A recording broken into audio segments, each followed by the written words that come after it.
Line-out ball secured by the Chiefs, and Simmons to Cordero stepping on the gas. Hutchinson takes his man down, and here's Stuart Hogg stepping once, twice. Hill. Never onside, 5 black. Driven backwards. Penalty. Penalty advantage given up. Kirsten for Exeter. Doing really well in amongst a cluster of defenders. Offside advantage. Hill again assembling and trying to batter his way forwards. Penalty advantage. Skinner driving into 3 men. Still on. Cowan-Dickey, every inch being fought over here. Simmons really close. Maunder getting sucked into the clear out.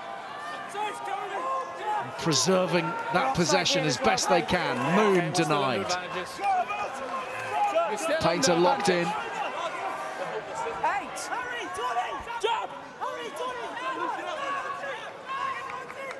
Williams needing to find a way for that 1 extra metre, the most critical one. Maunder, Simmons going wide, and Hutchinson chasing it down. Witten pops it infield to Hogg. Chiefs have 2 in 8 minutes. And the champions responding at the Gardens. Well, Cordero has been the catalyst in this second half, and it's another break from him. Really nice word play, hold the defence in midfield and give him a one-on-one.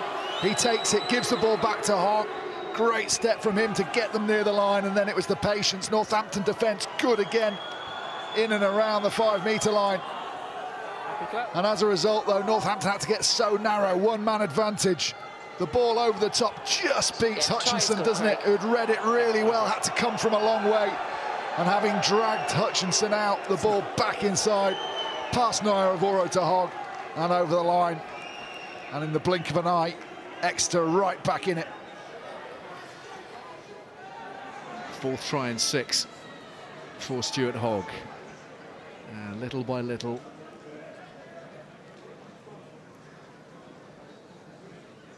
Chiefs dragging themselves into this contest.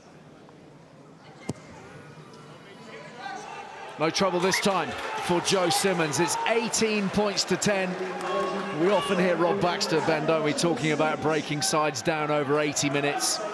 There was no doubt at all. The first 40, it was all Northampton. They had all the answers, they were getting all the decisions, and they were making excellent use of their possession. But here, a high-quality response. It's great decision-making as well, isn't it? Batter away at the line, wait till they get narrow defensively. Good take from Naiyaravoro.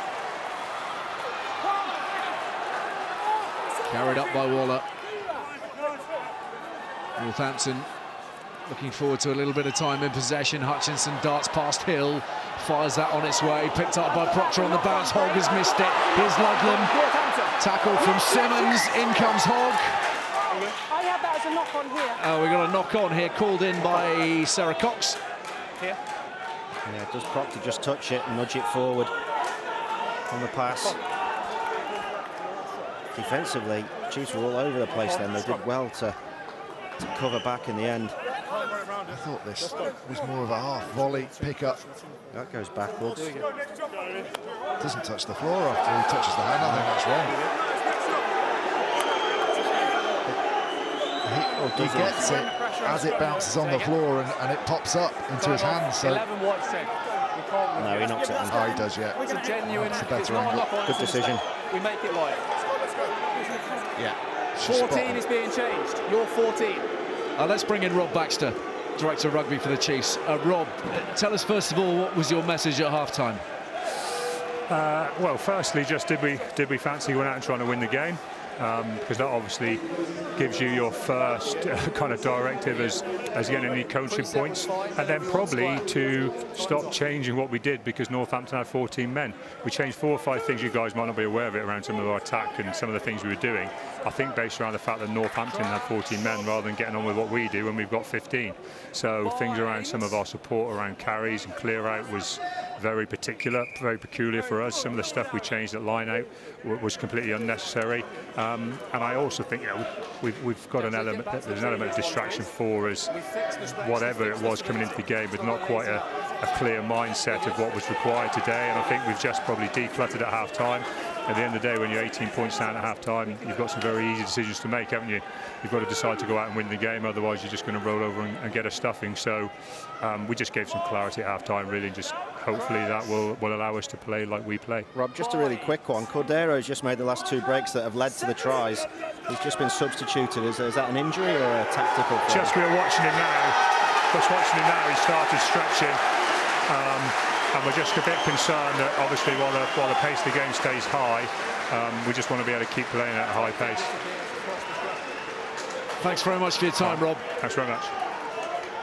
Decluttering, a little bit of extra clarity, and obviously Rob Baxter was mentioning there in the early part of his first answer, Ben, hunger, actually, wasn't it?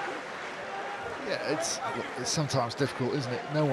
They haven't turned up here thinking, well, this is going to be a walk in the park, but sometimes you have to challenge yourself and think we need to push the envelope, and certainly maybe partly down to the fact they went down to 14 men. Northampton did that in the first half. Exeter have responded really well, but as we saw with that penalty, that got Exeter the field position early on at the scrum. It's a crucial part, and Northampton now get an opportunity to chip away at all those scores that Exeter have just had.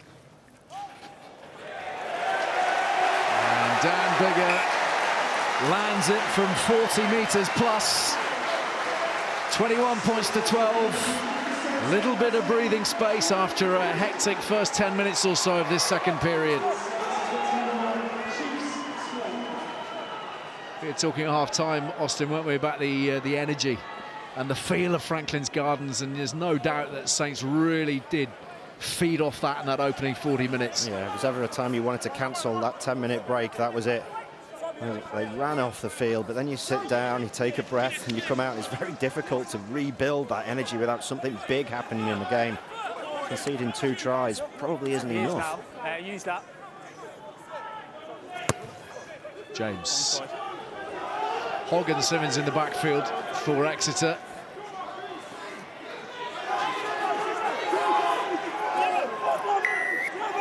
Penalty here, not rolling away. That's the second time that's happened to Northampton in this second 40 minutes. Yeah, I think that's the 4th penalty on the trot against the Saints. Interestingly, in the first half, they missed 7 tackles. They've already missed more than that in the second half. There has to be an element of fatigue at some point, surely, with that extra man against them.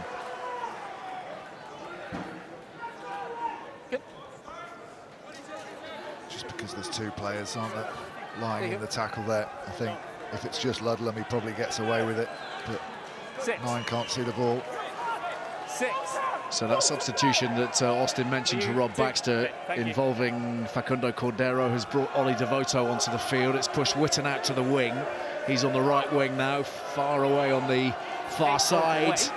Long way from this 5-metre channel where all the action's happening at the moment. And it's been spilt by Lonsdale.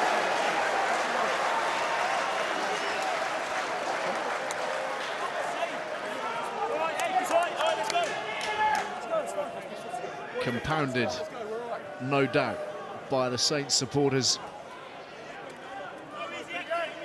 There we go. We all good, lads? There we go. Important scrum now in the context of what's happened at the last couple. Penalties either way. Northampton on their own line just need to be absolutely solid. Exeter will go for them. Can't afford to give away a penalty though, Exeter, and lose this pressure that they've got on the home side. Crouch. Bind. Set. Get him up, Harry. Waiting for that solidity. Fired away by Wood, and Dingwall carries it up. Just wait here, wait here. Dan Bigger kept in field. Hogg is there, O'Flaherty is there. As well to get as far as he did with 2 defenders straight onto him. Here's Devoto. started the bulk of the matches this season. Claire, just check his arm is up. I think it For is the up, but he Chiefs. hasn't put it straight on the floor. Yeah, check Simmons, Slade, Well done. throws the dummy, gets the ball away. O'Flaherty clings onto it. No, Craig, there's no arms in that. There is no arms. Penalty only. Penalty advantage, no arms tackle. Yeah, no arms tackle a few moments ago from Lewis Ludlam, providing an advantage here for Exeter. It's against Ludlow, isn't it? 7. Yeah, 7 Saints. Maunder. Simmons, forwards from Slade, they'll take the penalty. Arms, please. No, me, mate. Keep going. They're just grinding them down, aren't they? So 7. Slowly puts his turning arms the on screw ground. against them. You don't have them up. You put it straight on the floor.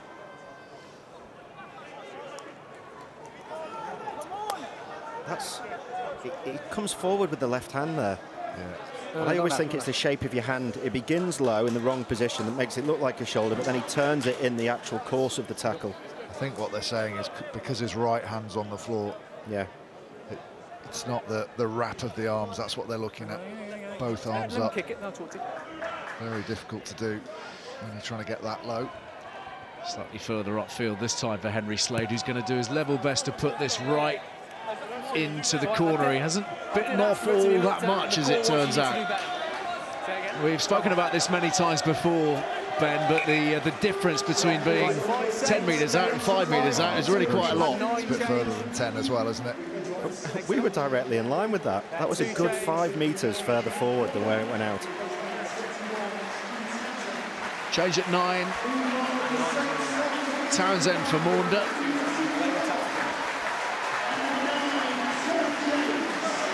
Cowan-Dickey being replaced by Jack Yendall.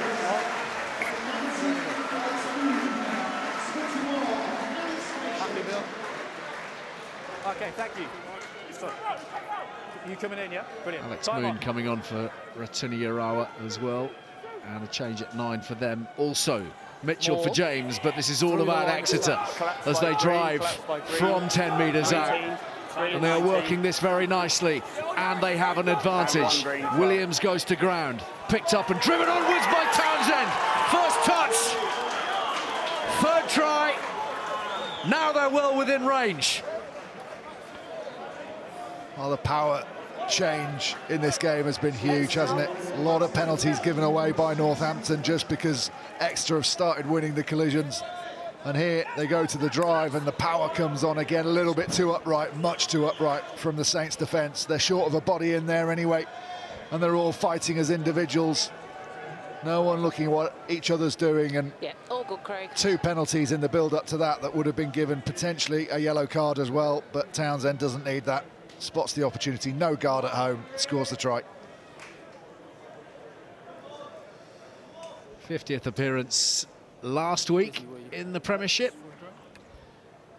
And here now, a really important score as they bear down on this Northampton advantage. It is only 2 points. Remember, they trailed by 18 at the break. But to be fair, if you're one defender free, you've got to get to 1 guard at least on the side. Otherwise, it's easy for a 9. But instead, the defender goes back and then goes forward. And on that occasion, Alex Moon's made the wrong decision. Got to get that guard position. Well spotted by Townsend, but the opportunity presents itself because nobody fills the gap. The ball was already on the floor. The maul was complete. Thank you, mate. Time's back on.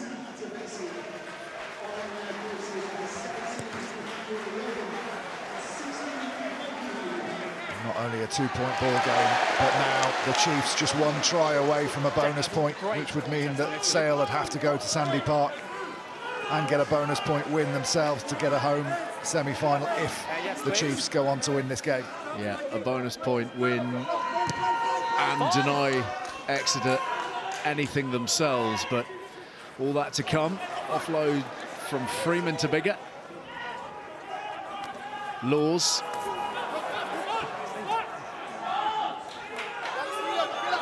Freeman. Mikey Hayward, who's on at hooker in place of Matavesi. And Manny Iogun has come on at loosehead as well for Waller. Lovely fluency. Bigger is there. Mitchell Freeman, lots of options. Oh, it's beautiful from Freeman. Hayward goes in. Tommy Freeman with a lovely turn of pace, lovely sleight of hands, and Mikey Hayward rumbles over. It's a brilliant score. Concern for Saints and the Lions with Dan Biggar staying down injured after that, but his half-back partner, Biggar, takes the ball on. Brilliant initial carry, and then half-back partner just holds the last defender, forces Armand to step in on him, creates that overlap on the outside, and then this Saints team so adept at picking off struggling defenders. Lovely footwork, takes out 3 defenders with that step. And Hayward, the grateful beneficiary. Northampton coming right back. You can just see what it means. Mikey Hayward now just 1 try behind Budge Pountney in terms of tries scored in the Premiership by a Northampton Saint forward. Dan Biggar's coming off, and that is a concern, not just for Northampton, but as Ben mentions, for the British and Irish Lions. Although he's moving reasonably freely, he's been replaced by James Grayson, and Grayson's first act will be to try to convert this try. 5's yours, yeah? Time back on, please.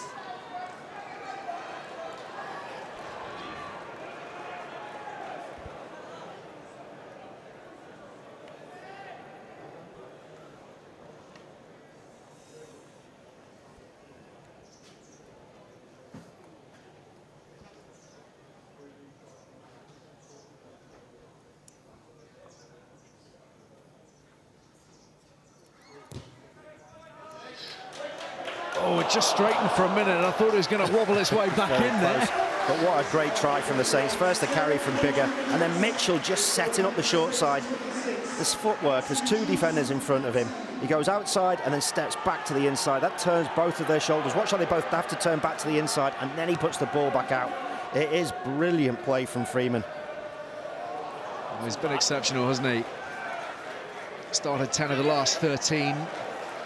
Been deployed on the wing as well. Just 20 years old. No Furbank available at the moment. Yes, please. Saints just trying to impose a little bit more order and control on proceedings with some very tired bodies. Hogg gives that a fearful thump. He's always inside. Don't go, don't go. Stay. Simmons. You're all good, lads. Likes the look of opening this up potentially. Slade on his outside. Banged over just beyond halfway. Hepburn. Hogg. Devoto. Sends it wide. Simmons, he's got Skinner for company. He's left him for dust. It's one thing being a support player, but when Sam Simmons is moving at speed, it can be a problem. He's still down at the moment, Sam Simmons, as Chiefs continue up the middle through Hepburn. Townsend darting through. Oh, the space opening up here for Stu Townsend. Support line is an excellent one from Devoto. And the Chiefs far from done here at the Gardens. Well, Townsend's found plenty of space in and around the pile-up of bodies of the forwards, hasn't he? Guards going missing. Can often happen when you're hard at the breakdown. You lose an extra body in there. Someone expects the guard to get into place. That's just switching off and getting done with footwork, isn't it? Didn't go forward. As that guard defender, you still have to go forward, take the scrum half space, but Wood just gets wrong-footed, thinking about going out and supporting on his left-hand shoulder, and Townsend does such a good job of shaping one way, cutting back the other, and then releasing for the try. All of this has stemmed from a tactical change. Saints are no longer competing at any breakdown at all. They're trying to get a wide line, but they're giving fast ball to the Chiefs. He gives the Chiefs fast ball. They score tries.